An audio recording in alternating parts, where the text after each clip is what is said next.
Hi అండి అందరికీ. ఇక్కడ నేను దమ్ బిర్యానీ చేశాననమాట. ఈ వీడియో కావాలంటే కవిత టేస్టీ క్రియేషన్స్ నా ఛానల్లో ఉంది. ఒకసారి ఫుల్ వీడియో సెర్చ్ చేయండి.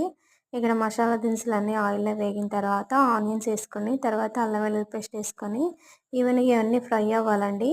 దాంట్లోనే పచ్చిమిరపకాయలు కూడా 4 వేసేసుకొని ఇవన్నీ ఫ్రై అయిన తర్వాత ఆయిల్లోని కావాలంటే మనం నెయ్యి కూడా వేసుకోవచ్చు, చాలా బాగుంటుంది. తర్వాత చికెన్ వేసుకొని దాన్ని కూడా ఆయిల్లో వేగనివ్వాలండి. వేగిన తర్వాత ఇంకా ఉప్పు, కారం, మసాలా దినుసులు ఏవైతే ఉన్నాయో బిర్యానీకి కావాల్సినవి అవన్నీ వేసి మిక్స్ చేసిన తర్వాత బియ్యం కూడా వేసుకోవాలండి. బియ్యం వేసుకున్న తర్వాత అవి కూడా ఆయిల్లో ఒక 2 మినిట్స్ వేగిన తర్వాత వాటర్ పోసుకొని మనం ఏదైతే పుదీనా, కొత్తిమీర, కరివేపాకు ఉందో అవన్నీ వేసుకోవాలి. తర్వాత రైస్ చూడండి ఎంత బాగా వచ్చేసిందో. నేను ఫస్ట్ టైం చేశాను, చాలా టేస్ట్ అనిపించింది, చాలా బాగా వచ్చింది. అప్పటి నుంచి నేను బాగా చేయడం మొదలుపెట్టాను అనమాట బిర్యానీ అనేది. ఇక్కడ మా అమ్మాయి టేస్ట్ వస్తుంది, చాలా బాగుందండి.